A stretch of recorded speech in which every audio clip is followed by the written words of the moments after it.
My name is Ashley, and this is Let's Talk Dispatch. I do. If you're gonna do it really well. And I believe the world needs more dispatchers. Around in the mud, blood, and plus beer. years that I'm not working 4th of July. 4th of July. Say community policing, right? What about community dispatch? So on this show, with the help of my guests, we will educate, empower, and support the heroes behind the headset. Right. Hello, everybody. Welcome back to another episode of here at Let's Talk Dispatch. Recording this episode on November 28th, so I hope you all have had a wonderful Thanksgiving, and hopefully you're not still in a food coma and, you're back up and working it out. Today's episode, I am joined by Shannon from Santa Clara County Communications. I'm fumbling over my words today. She has been dispatching for 14 years, and we're going to talk about all things dispatch, including her company, Help for the Headset. Hi, Shannon. How are you? Hello. Thank you. Thanks for having me. How's your day going? Good. I just finished working 12 days, so I am happy I'm off, but I'm also very tired. I would imagine, that's not in the holiday spirit. 12 days in a row, Yeah. that sounds terrible. I'm lucky in that is pretty rare. It was like a perfect storm of things that happened for that to come together. But man, I know that there are quite a few agencies out there that is not uncommon. So yeah, no, I will take that it's rare. I will. That's my silver lining. So. Do you guys work 12s or what's your shift like? We work 10s, but then with mandatory overtime, you can end up working 14 or 15-hour shifts. So it kind of depends how the scheduling ends up, if you're going to get multiple of those or if you try and come and work on your day off. You're supposed to have 3 days off, but just like everybody else, we were short-staffed before it was cool to be short-staffed. So we had mandatory overtime for 8 years, I want to say. So it's been a long time. I bet. Gosh. You're out in Santa Clara County. Mm-hmm.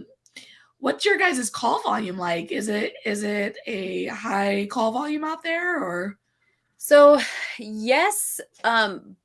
It's kind of weird because for the amount of area we cover, which is a significant amount of area, we actually we are not constantly bombarded. There are absolutely, of course, busy times, but I mean, we're not nearly as busy as the actual, very big city, San Jose. I don't know if anybody's familiar with it, but the Silicon Valley. I am. Yeah. So San Jose is just jamming all the time but we don't cover that big city. We cover the unincorporated parts of it and then some of the smaller cities. So it's weird for the amount of land that we cover, that we absolutely have times where nothing other than we dispatch for Med also. Med is always off the hook busy because it's for the whole county. But the sheriff's office, we can have periods where it just ain't nothing happening. So isn't that so weird? I went from a larger agency where it was like if you get a minute or two in between, during the bulk of your shift, it was wild. Yes. And then now I'm at an agency where there is a lot of downtime. Yeah. There's a lot of, time in between calls. And I don't know why I prefer it. I'm definitely like the less call volumes coming in.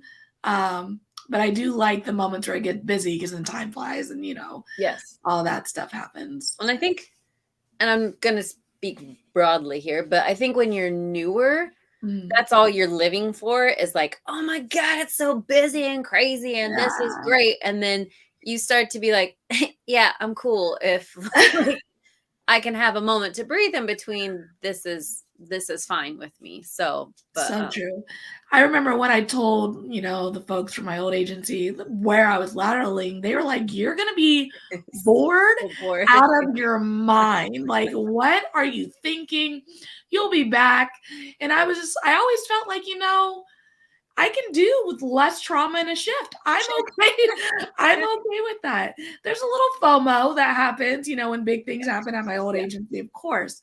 But overall, for my mental health and the longevity of my career, I'm okay with the lower call volume. I think a big thing where, like, we have all of our new trainees, and they on their breaks will sit and still listen. And if they're my trainee, I make them leave the room, and they're just so afraid of, like, it's only a 15-minute break, but they're so scared of, missing something in that 15 minutes. And I'm like, you have to, for your own sake, leave the room on your breaks. Like, you can't, so that the FOMO or whatever. But I'm like, for your, like you said, longevity and mental health and everything else, you gotta. But this is really true, because when I lateraled, that was one of the rules for us, was we had to leave the room on our breaks. And I didn't really quite understand it until after I got through that lateral training, because it's like, we're at my old center, like, we're always in the center. Like, if I'm on my break, I'm walking over to my partner's desk and I'm sitting there and I'm talking to them in between calls, like, so at my new agency, that was one of our rules. They had to, we had to leave the center, or we had to go to our break room or go somewhere else. And that was for the trainee, probably more so for entry level, who needs to, get away, but laterals, we need to as well. Right. But really for our trainer too. So our trainer could have some alone time. I need you to leave. Get out. Yes. Oh my God, that's hilarious. Well, I was gonna say, as the trainers, you need the break just as much. Yeah. They're like used to critiquing us. They're going to critique us eating our food if we sit there, You should eat that doing it wrong. You could do that better. Yeah. Why are you eating that? Yeah. Yeah. So how did you get into public safety? What was your journey? So it was kind of a weird, so I was, like a lot of people, had like 3 or 4 small jobs. Before I started, I had I did a bunch of different things. And so then I saw an ad so Scotts Valley Police Department is where I actually started the first 2 years. And it's a tiny little city in Santa Cruz County. And it's the only one not covered by the consolidated dispatch for the county. The city takes its own little PD and dispatch very seriously. So they put out an ad that was like, do you want to do exciting work and be a part of something bigger? And like, gotcha. Help, like, and it was literally like great advertising, because I was like, yes, I do. So but no clue what the actual job was. And did all the usual, all the pre-test, they did the test and they did the interview. And I just remember being on the interview panel or facing my interview panel, and one of the sergeants on it didn't change his face like the whole time. So how sometimes you at least get like someone who smiles a little bit at you or nods at you or something like that. Like, I got nothing from him the whole time. So I walked out being like, well, I don't think I got that. But I did. So then I actually transitioned to being an adult and having one job, I thought, and then now I have 3 again, because I can't ever do just one thing. As I'm a real dispatcher where I can't do just one thing. I mean, you would say you've got your hands in all kinds of things. It's a thing. Yeah. But so I mean, it really started very like, just like, oh, that sounds cool. And then I got into it and was like, oh my God, I love this. But I got bored after those 2 years, because it was such a small little city and we only did PD. I mean, it's a safe little city to live in, but that meant it was very, very boring to work in. So, that's funny, because I've talked to like folks outside of the, realm, and I'm just like, man, today is boring. Like, nothing's happening today. And they're like, well, doesn't that mean everyone's safe? And I'm like, I mean, yeah. I'm not asking for much here. You little foot chase, a little bit, a little pursuit, like a little something.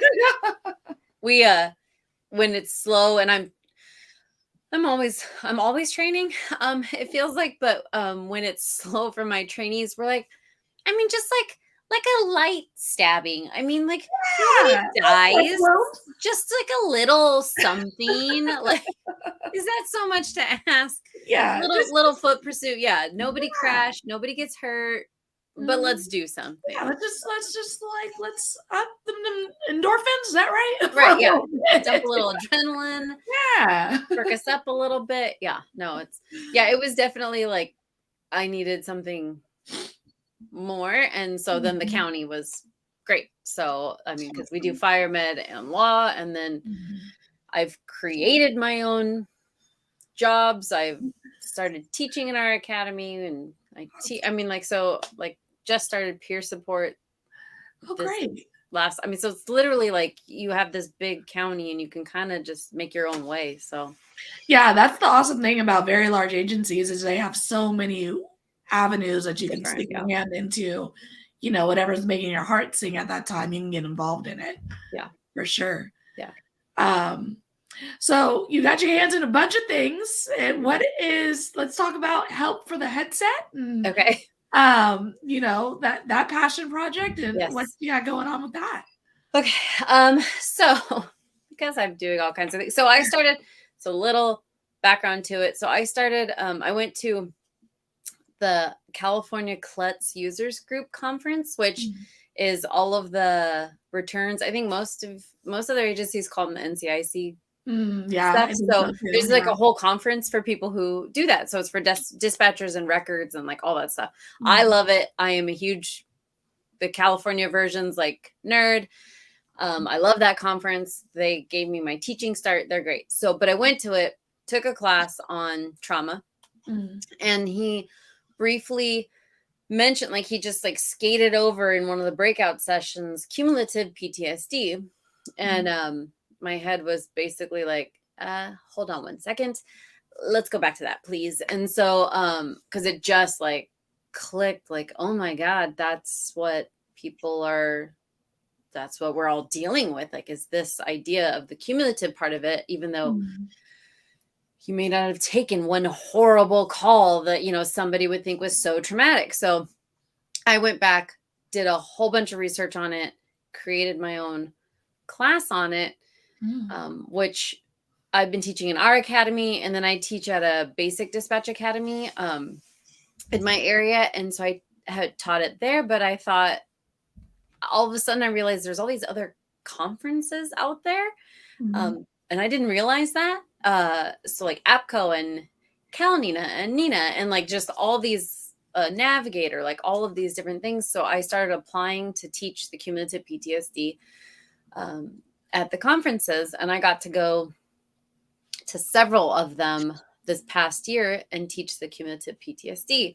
Oh, cool. At the very end of the class, I always talk about ways to mitigate the effects or try and steps you can take to try and I mean, you can't avoid it, right? I mean, but it's like to try and be healthy so that it doesn't impact you maybe as hard or knock you as hard on your ass, kind of a thing. And somebody came up to me afterwards and just said, thanks for giving us steps for the after part. A lot of classes you go to, they just teach you about it. And then they just say, okay, that's, you've learned about it, off you go.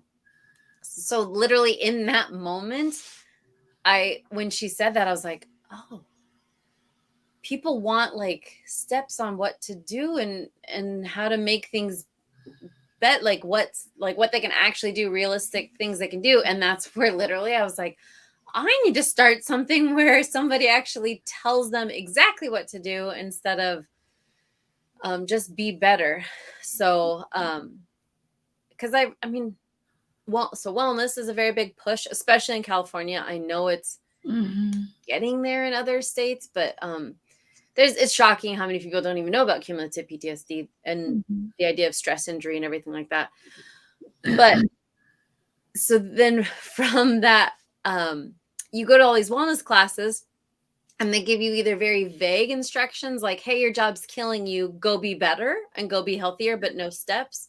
Or they're aggressive, like sleep 8 hours, eat really healthy, and exercise 6 times a week, which And that's these not, things do not work for us. no, not feasible. Sometimes people aren't even home for 8 hours, much less being able to sleep for 8 hours. And sleeplessness is one of the biggest, like issues with first responders and dispatch. I mean, so it's this whole thing. So then specifically Help for the Headset is for how to make realistic shifts in life. So if you can't sleep 8 hours, how can you get the best sleep possible with good sleep hygiene? So I talk about, room darkness or blue light stuff, like food. Not once do I mention eating healthy. I mean, that's great, but we all know that stuff. We know when we're eating unhealthy, we know when we're eating healthy. Yeah. But the addictive cycle of comfort food, or how to, if you want to snack less, how to do that. Or, I mean, so literally Help for the Headset came out of, I know it's a long backstory, but it came out of someone saying, hey, we need steps for how to deal with this stuff. So Yeah. that's what I want to do, is just get out there and tell people, because so many people give up because they don't know what to do, or they're told to do these crazy big things and they're a failure if they can't, be fit and be healthy and be, not skinny, but, like, just if you're not eating just salad and vegetables as a dispatcher, like, then you fail. And that's not, we have enough other things to worry about. And feeling like failure. I mean, feeling like we fail all the time. Like, so we don't need to feel like we're failing our own health and mental health and all that kind of stuff. So, yeah. And here's the thing that I love about the Help for the Headset and like things that, Russ Dispatcher, Within the Trenches, 911 Wonder Woman, like all these things is that they're made for dispatchers by dispatchers. So we get it. yes. And even if we take it out a little broader, it's like for first responders by first responders. And I think the trouble that a lot of people have, and I think when we talk about peer support, one of the things that I know our peer support groups that I've experienced have always made sure to reference is like the folks that we're bringing in for our peer support for our big groups get it.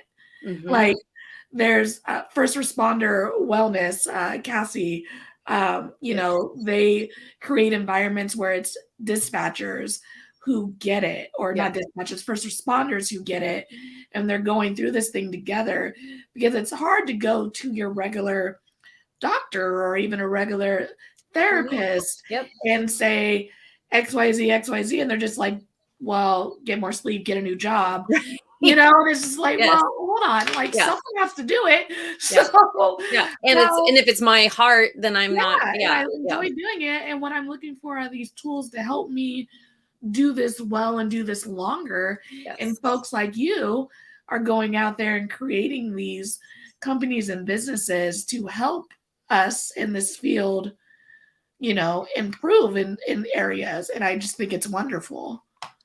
Thank you. Yeah, like you said, I want people to be the best dispatcher they can be, but they have to be the healthiest person they can be to be that. I mean, I'm not saying you can't be a good dispatcher if you're unhealthy, but I mean, really, it starts to, it wears you down. And so then you start running into people who are burnt out.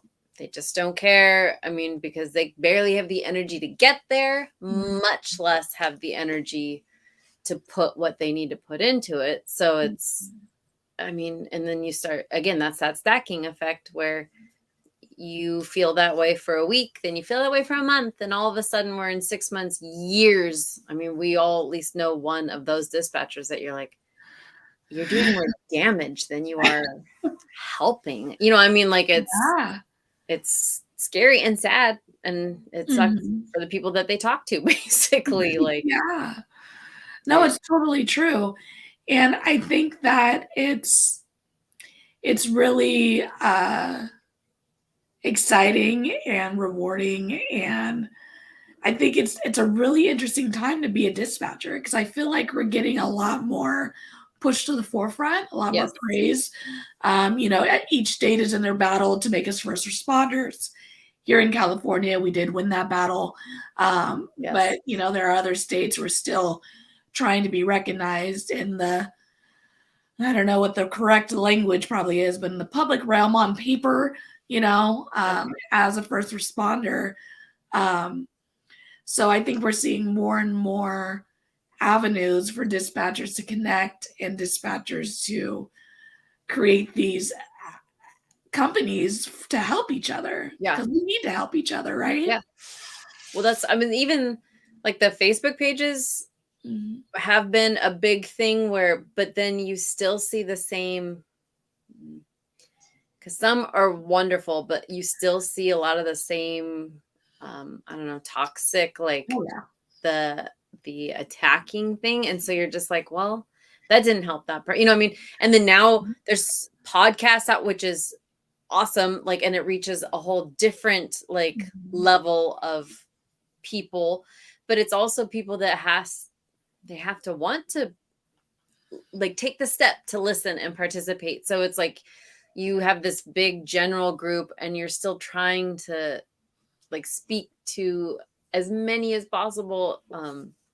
I'd say, I'm sure you know, where you're like, how do I reach as many people as possible? But that requires them to actually take the step and make the effort to get there and make the, you know, and then hear the podcast and then make the change. I mean, so it's so hard because I don't know if this is something that you've ever gone through, where I've actually had to, with my therapist, talk to her about the, I don't know, sense of panic I've felt about like, I am not reaching enough people fast enough. Like there's so many people like, and I do not believe I am the person that's going to save everybody, you know, like that's not, I don't have the God complex. I know I am one person and I can do what I can do, but it's that idea of like, but I have information and I know that people don't have this information and I just want to get, and so it becomes this like overwhelming feeling. So, so I think it's one, I mean, like I said, the podcasts have been super helpful in making people feel connected. And so, it's going that whole next level too. It's got to be, I don't know. I was gonna say, I don't mean to ask you questions as well, but I was gonna say, do you ever feel like super overwhelmed like that? Like, heck yes. I mean, like the Raspy Dispatcher is my baby, of course, but I'm winging it half the time, you guys. I'm just figuring it out. I'm trying to help as many people as I can. I'm trying to get as much information out there as I can, while trying to make this a business that does give me passive income. I mean, that's the reality, right? Like, we want to do these things. We want to help people. We want to make a little money while we're doing it because we're putting time into it. And I think that social media and the level of technology that we have access to can give us those panic moments, like so-and-so's doing this, so-and-so's doing that. I'm trying to be like so-and-so. And then, you know, like, so I've been there, you know, I get it. It still happens sometimes. And I do think that the one thing for the folks out there who are trying to create something new, even just in your centers, right? Like even on a small scale, it doesn't have to be a podcast, you know. You just kind of like lean back on your why. That thing, the reason that you're out there doing it. And it kind of grounds you and it reminds you, like, I don't have to get there as fast as this person or that person. And quite frankly, that person has gone through the same thing you're going through, right?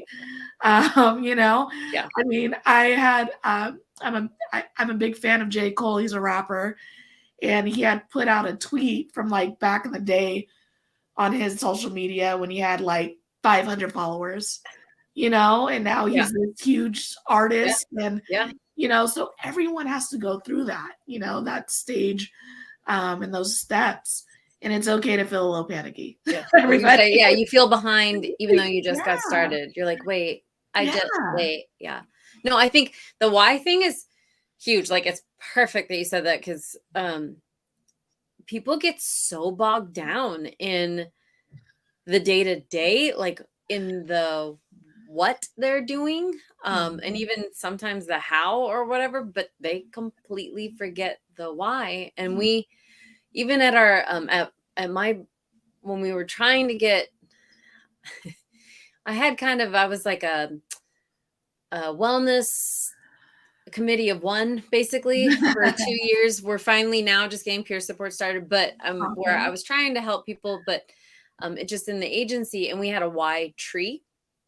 So it was like the brown felt trunk or whatever, but the leaves were the why. And there was so many different reasons, which to me was great, because not everybody has the, because I want to help people idea of their why, which that's fine. I mean, it's a good job. In a lot of places you get pretty decent benefits. You can take care of your family. You have a retirement plan. I mean, things that a lot of jobs don't offer these days. But so we talked about, if the helping people isn't your why, then remembering what you're doing while you're there and why what you're doing is important, in terms of, hey, you're offering CPR for somebody whose baby stopped breathing, or getting a code 3 fill for your units when they, when they're just yelling on the radio. I mean, like, what we're doing is important. And so a lot of people were realizing that they didn't get any refreshment from figuring out their why. And so that actually led to some people realizing there was a deeper issue, like there was a bigger problem, because reconnecting to their why didn't help them feel better about it, so but then the ones that did and it helped, they were like, oh yeah, like I don't come in to, I don't know, our job, I'm sure you've heard this, where like you tell people your job and they like, oh, that must be so cool, it must be so crazy, and you're just like, I mean, yeah, if you stop and think about it, but it's just my job. Like it's mundane some days. Like, Yeah. I take 911 calls, like, okay, I mean, like, where you get this sense of like, it's not exciting anymore. And so I think people come in and they start to just feel that every day it's the same thing, and they're just tired. So they forget that there's a whole other part of what they're doing that's really incredibly important. So yeah.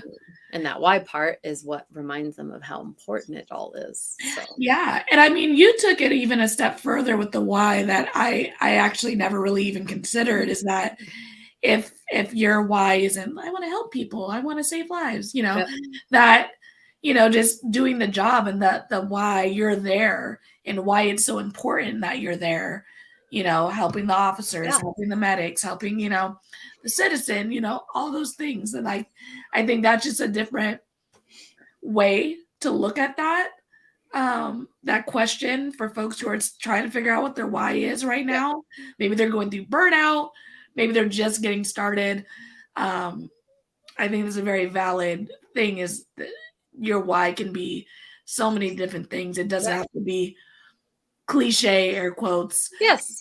It could be, my why is this gives benefits for my kids. Like, absolutely. It can be that. And that could be reason enough, to show up every day. And if that's your reason, then that's amazing. Right? Yeah. And don't forget, then in turn, what you're actually doing. Yeah. Because then I found that then it starts to make people feel guilty or ashamed that that's not their go-to reason. Like, well, I want to help people. Well, that's nice. And that's part of what you do. But if that's not what pushed you into the job, there's no reason to feel bad about that. Like, you're still doing the same job as somebody whose why was, I want to help people. Yeah. So let's all do it well. So. Yes. Let's do it well. Let's not yell at the people who are have dead family members that are crying and they're not listening to you. It's like, and so that's like, so you said you do fire, law, and medical. That is one reason I would never do medical. I mean, honestly, it has to be set, like the job in general is tough, right? Yes. But having to get someone to calm down enough to pull their loved one off something, get them on flat ground, start CPR, you know what I mean? Like, that's that is just a superpower I don't think I could have. Like, I don't want to do that type of dispatching because they are yelling. They are, The chaos is always oh my way God. more on med calls than law It calls. is Yep. wild. And I mean, it's funny because like I always say, because I lateraled, so I dealt with 2 different agencies and 2 different fire departments, and I've only did police. But when I transferred to fire, I'm like, man, they got attitude. And I'm just like, but I get it. Like they have to be more burnt out than I would say I am as a police dispatcher, because they're like, if they're picking up the phone, like something's on fire, someone can't breathe, someone put something where they shouldn't have, or you know what I mean? Like for me, when I answer 911, it's like 911, this is an emergency, or it is an actual emergency, you know? But like when I transfer to fire and they pick up the phone, they know it's like one of those things. Like, so I can only imagine how tough like that job is. It's hard. So med for sure, I think has more, I'm going to go just statistically more opportunities to have something more like shocking or traumatic happen. Because you're dealing with that kind of stuff. I mean, law definitely has its stuff, but it's weird because you deal with so many mundane law things that every once in a while you're like, oh, that's right. This is why I'm here. But the med stuff, even now, I mean, I've been taking med calls for, I mean, technically not all 12 years, but like 8 years. I mean, not 8 years, 10 years of it, whatever. I still am like, each time one drops in, like, okay, I have no idea. Is this someone who just fell or feels nauseous, or is this that? I mean, I've given CPR for instructions for an hour before. Wow. And you're just, I mean, and you know that the person's not doing anything productive at this point, but you just got to keep them going. I mean, you know, it's like, and then, I mean, you get people who have, just gnarly med calls, because gnarly stuff happens to people. Like it's much more consistent than like police calls, because medical stuff happens constantly, which is why our medical section is, man, I'm lucky in that I get to train in law so often, because it keeps me out of the med pod all the time. But we have some dispatchers that are always in there, and oh my God, their level of exhaustion is just different. Like you said, the difference between fire and police, I mean, just the level of exhaustion is just completely different. And I mean, like, so at my first agency, we didn't do anything with medical calls. We didn't respond to assist. We didn't, you know, unless they asked us for like combative security. We just transferred fire and it was gone. You know, didn't have to listen, didn't have to check in. On my new agency, we go for non-breathers. Okay. So I have to, you need medical, and then I have to kind of listen longer to see if it's something we're going for, or if they seem combative, but basically we're going for a non-breather. So I remember I transferred a lady whose husband had fallen out for whatever medical reason, and she's just like, come on, honey, and you know, she's just like trying to get him to go, and I was just like, oh, this is terrible. Like, how do people listen to this all day long? It's a terrible thing to listen to. Well, it's hard because it's not, I mean, kid calls are terrible, but they're not everybody's trauma thing. Like for me, it's the older people calls. Oh, they kill me every time. Because it's somebody who's older, whose spouse is older, and who's going to take care of both of them now. Like, it's just this whole, like, this just makes me so sad. Like, as opposed, I mean, yes, of course, you know, like somebody dying is sad. But somebody dying at 18 is different than someone dying at 82. You know what I mean? Like, so it's just this wide variety and it depends on the day you're having, how it lands, you know. I mean, so or I had a coworker who had 5 CPR calls. We get calls dropped in our ear, so just 5 in a row, and they all just happen to be CPR calls, and that takes a lot out of you. So like, how do you can't control that. Like, it's literally, you just get hammered sometimes. And then again, other days I've taken all day long, I took people that fell and were feeling dizzy or nauseous, or, I mean, you know, basic. So it's like, that's just some days they're mundane, boring med calls too.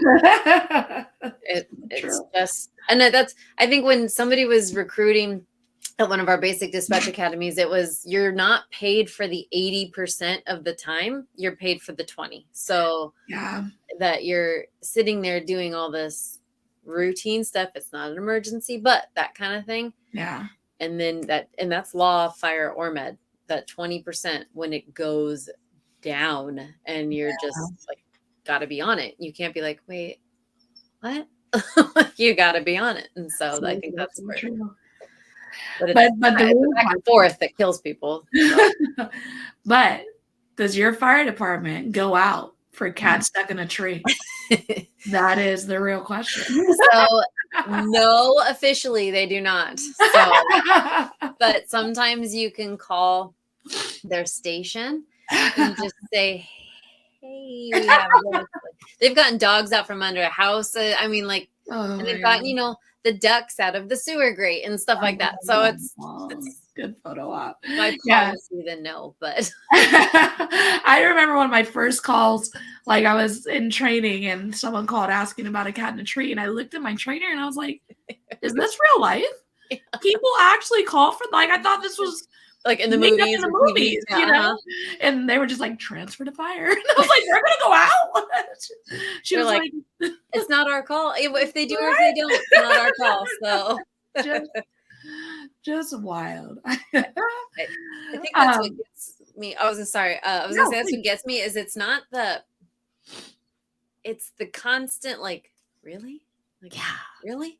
That's what I think wears on people more than actual emergencies, because that's why we're actually there, is to take real emergencies. Like, I think we actually get into those, even if they're difficult, because the other stuff is what wears you down all day, where you're like, I can't believe this is what people call for. Not just the police department, but 911. Like, and I think that's the harder stuff to deal with than some of the bigger stuff sometimes. I mean, there's definitely a world where citizens need better education and understanding of how to help themselves through things they're not understanding. Because I think what happened is they don't know what to do, so they call 911 or they call the police department on a non-emergency number, and they're like, what do you mean you don't know what to do? And I'm like, we had a power outage, and they call. Yes. Do you know? I'm like, no, I don't work for PG&E. You don't pay your bill to us, so why would I know this? Yes, and it was even like that was actually a relative power outage. The only reason I knew there was a power outage is because we were on a generator. And I was like, but so normally I'm like, I don't work for PG&E, call them. But then I actually had some info. I was like, I know there's a big power outage in the area. That's all I got for you. Yeah. You know, that's it. You know, but they'll call and they want to talk to an officer for advice and things. And it's just like, we have to be better as people of solving our own problems when they're not life or death emergencies. Like, we need to kind of figure it out and do our own research. And because then we tie up these resources, and we're not, emergency services, we're just not there for that. Unfortunately, we don't have the staffing. No. We don't have the officers. We don't have the med units. We don't have the firefight. Like, we don't have us. Like, we don't have this us to take those calls. Yeah. So just think we need to be a little better as people of trying to problem solve. Talk to your neighbors about their loud music, you know, not aggressively. Yes. You know, because they'll call, like, I asked them to turn it down, and I'm like, the way you talking to me, if you would have knocked on my door talking like that, I probably would have turned the music up too. Like, I would have turned that up. So well, and now did you start a fight? Like, are we going out for a fight now? Is that what we're doing? They're like, well, we wanted a response. So exactly. Yeah. And I love and it's maybe because I'm not a homeowner yet, but I love the, like, tree line disputes, or like they're cutting my tree. Or like people don't believe, and it's so funny because people don't believe it. And you're like, no, this is literally what we deal with. I've dealt with garbage cans 3 inches over a driveway. I mean, and you're like, I'm here for the people whose lives are falling apart.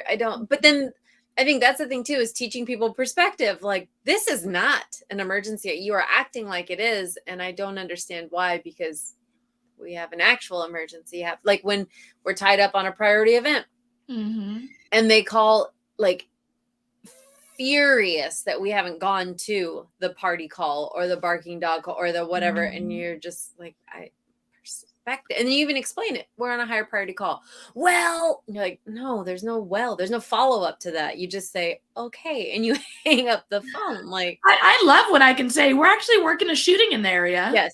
Oh, well, and you're just like, no.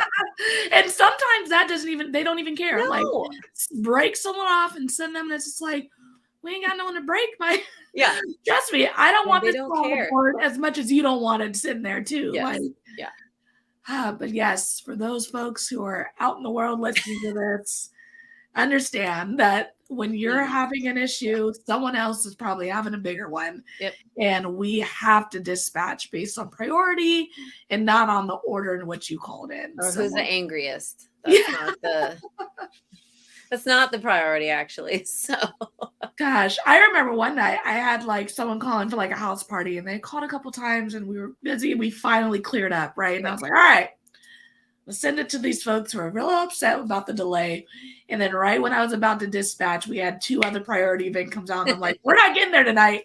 This people are going to have the best party of their lives. Yeah. Because we're not getting there. Because I had like a weapons call and a DV, like both come in at the same time. And I was like, it's not happening. Yep. Yeah. It's priority, low priority for your party. Yeah. Yeah, for sure. So wild. So crazy. So back to the help for the headset. Yeah, sorry. No. I love tangents. I am a fan of that. My email message, I'm like, I'm a fan of tangent. We can tangent all day. But I want to make sure that people know how they can like connect and how they can find your resources and how they can find this help. So I have an Instagram. It's Help for the Headset. I want to have a website, and I'm working on the Facebook page. Awesome. So I want to do that. But right now it's the Instagram, and then I have my emails, helpfortheheadset@gmail. I've told people before, I'm not a resource hoarder. Like, I want people to have everything they can. I teach a Help for the Headset class and then my cumulative PTSD. So both of them have, like, I have a whole Google Drive for each one on resources. Mm-hmm. So articles, because a lot of people's agencies don't believe like it's something that is or isn't real, but like, don't believe that these are issues, or you just don't have the resources, don't even know where to look. I started with Dr. Michelle Lilly's like base, like, and Kimberly Turner. I want to say, if you're anybody in California is usually pretty familiar with Kim Turner's trainings. They wrote a whole paper on cumulative PTSD, and then everything that's subsequent after that. There's so many good books. So I have resources on what your body does in stress, what your body does in trauma, like, and then suggestions for things to limit and things to add. Never do's or do nots. I'm not, trying to tell people how to live their life, just if they want to have it be a little bit healthier and more resilient, then there's options. So I have all these resources. So they would all go on the website when I have that. Like I said, it's a fledgling little company where I'm trying to get started on top of, again, working the job and all the hours that go with it and everything that comes with it. So, and teaching and everything like that outside of it. But so right now it's the Help for the Headset at Gmail, and then Help for the Headset Instagram. And then if you email me or message me because you want resources for your agency or information, just research that someone's already done research for you, then I want people to have this information, whether it's directly from me or not. Like, I just want people to have it. So that's awesome. And so you were saying about peer support, and you guys are just getting started at your agency. Did you help create this peer support department? Okay, so how, and I know there's a lot of folks out there who need this and are still trying to create this in their centers. What did that process look like for you? and maybe some suggestions for folks who are trying to get this in front of the right people to approve it for their department. So it has been 2 years. I am, oh gosh, what's the word? I'm a lot. So passionate. Wait, yes, I say passionate. I'm sure my bosses are just a lot. But honestly, my biggest piece of advice is do not give up. This is something that is so important at every level to have a peer support baseline, because yes, you can have a CISM team, you know, the critical incident stress management, whatever, like those are for big events. Nobody is on the ground with you watching people and having access to your other dispatchers except for you, like as they're literally, it's peers, right? So somebody has a bad call, you saw that happen and you know they need to be checked on, not the supervisor who's probably busy giving breaks or, you know, not paying attention. I don't know, whatever your agency is, not paying attention, whatever it is. So do not give up. So Nina has a very good resource on things. I mean, literally they can walk you through step by step in their documents for how to start a peer support thing. Awesome. I reached out. My best resource was other agencies' peer support team members. So I reached out to Santa Cruz County, Alameda County, like all of our surrounding counties and our in agencies within the county, and said, send me your policies, send me, you know, what you've said works and what doesn't work. And then how often do you meet and train? How often do you this? How often? So, I mean, so it is a lot of work, and it is a lot of not letting it go. And then for me too, it was figuring, I got certified. So California has our post certification. I don't know what other states have, but there was a peer support certification, and I went to that on my own. I paid for it on my own. I took the days and got certified in it. So then I could at least come from trying to push it and promote it from an educated standpoint, as opposed to like, I think this is a good idea. So, and then research, I mean, it's a lot of legwork and tenacity, but it's so important and so worth it. So, and then having if you're going to have a foundation, so I'm trying to answer a bunch of questions all at once. So if you're going to go to staff, it is so difficult to have it happen if they don't support it. So going to them with as much research as possible is very, very helpful, because especially if you paint it in the picture of it is a liability to not have one, I had to deal with the idea. We still had some old school thinkers in that if you don't talk about it, it doesn't exist. But that was actually said to me. And so I'm like, oh, nope.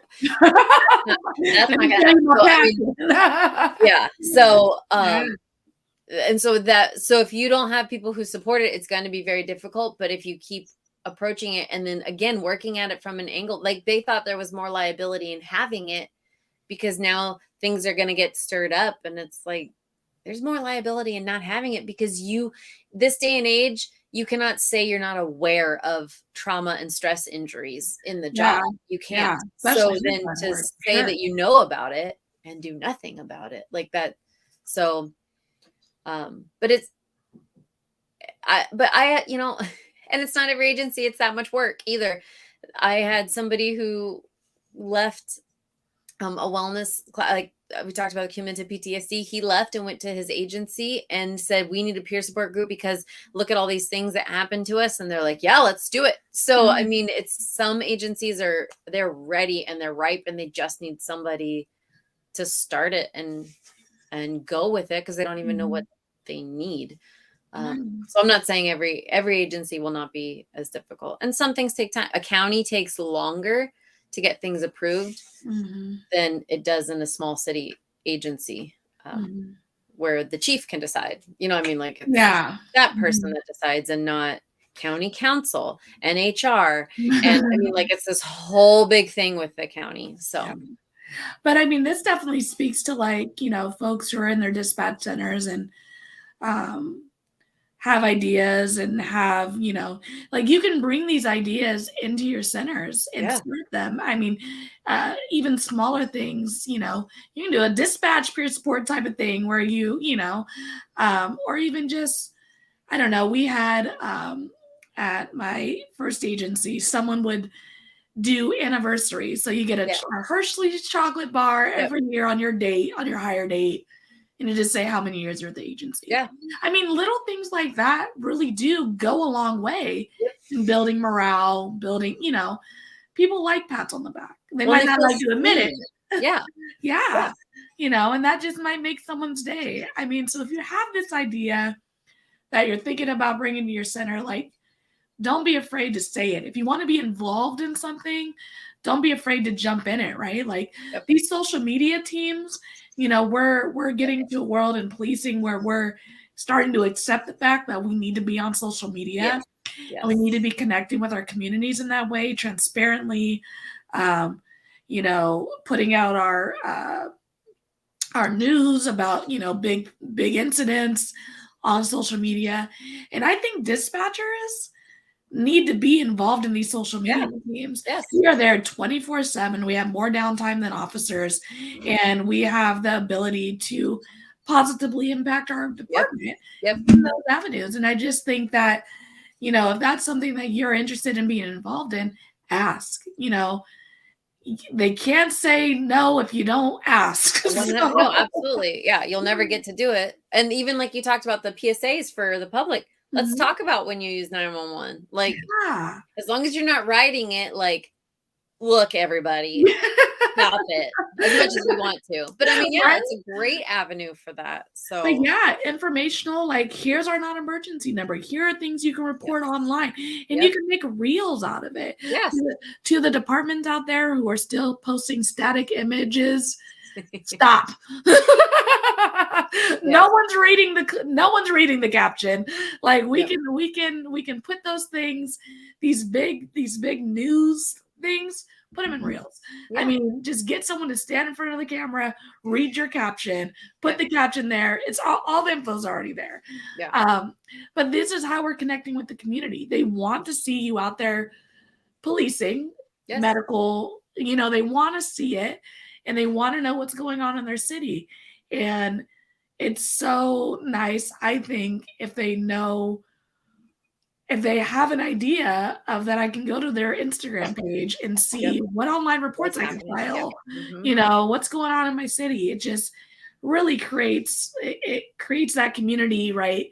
And for me, community policing aspect, right? That connection between the folks who are calling 911 and the folks who are going out and answering the calls. So well, and they're already going to social media, so make it yours that they're going to. Like, that's the thing where we have all these Facebook pages in this county of like, hey, what's going on? Hey, did you hear sirens? Hey, and you're just like, oh my God, just go to this is not, just go to their page. And they're like, how come we haven't gotten any information? And someone will literally be like, go to their page. They have all the information. Like, and so they're going to social media, at least send them to the right place to get the right information, or they're just freewheeling it. So, but you never want, it's never good.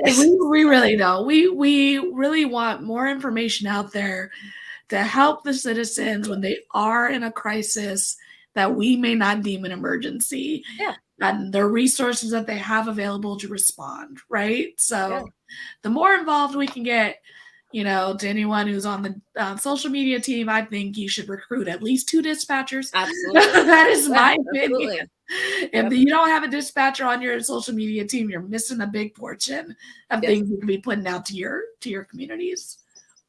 Yeah, no, I think that's what you said, you're missing something, and you could have a richer response with the community for sure. So definitely.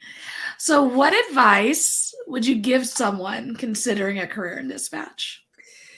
I think my advice has changed over the years. For me now, so go into it knowing what you're getting into. and make sure it's what you want, because it save yourself a lot of time and just heartache if it's not what you want. But I will say, so those of you who are considering it, go on a sit along, especially now that COVID is mostly over. Most agencies have put them back as options. You will get a feel, because for good or bad, dispatchers don't seem to act any different if there's a member of the public in the room. It's very true. Very true. Yeah, I don't know. It's great for a real picture of what's going on and how people act in the dispatch environment. You get a real feel for the vibe and the team and how they respond to people, and then what's coming in. And then you can actually kind of, because there's plenty of people that get in there in the room, and they've gone through academy and they've gone through the hiring process, and they get in the room and they're like, oh no, this isn't what I thought it would be. And so much time has been wasted, and so much hope, is lost. So sit along for sure. And then just the better care you take of yourself going into the job and habits that you have, then you'll do a better job of maintaining them and adjusting them 100%, but maintaining them throughout the job. Because that's, to me, if I could go back and tell everybody who's starting the job, please, let's talk about how to take care of yourself, then they'd have longer careers and they'd be happier and healthier. And I think that is huge, just starting the career off right. So knowing what you're getting into and starting it off right in terms of your own mental and physical health is huge. So awesome. It's so true. I think coming into it, one thing that I talk about is like, we need more dispatchers, but we want more happy dispatchers. Yes. So if you get into this process and you figure out it's not for you, bow out. It's okay. Yes. That's okay. Yes. Figure it out now though. Yeah. Yeah. 1,000%. Well, Shannon, thank you so much for coming on with me. I really appreciate it. No, I'm super excited. This is great. I love connecting with other people who are doing wonderful, good things and connecting everybody out there. So thank you. I appreciate that you exist at all, much less having me on it. So I appreciate it. Thank you. Thank you. I'll be right back with you. Okay. Okay. All right, everybody, that was another episode here at Let's Talk Dispatch. Thank you again, Shannon, for jumping on with us today. Help for the Headset. Follow her on Instagram. I'm sure that website will be up soon. But if you have any questions or need any resources or are thinking about starting a peer support group at your agency, don't be afraid to hit Shannon up. Again, Help for the Headset, and all that information is going to be included in the text of this interview, so you don't have to search for it as well. So again, thank you guys so much for joining us. Until next time, stay raspy, everybody. Thanks for joining us on today's episode of Let's Talk Dispatch. Don't forget to subscribe on YouTube at The Raspy Dispatcher, follow us on Instagram, and check out Let's Talk Dispatch anywhere you listen to podcasts. I'll see you next time, and stay raspy.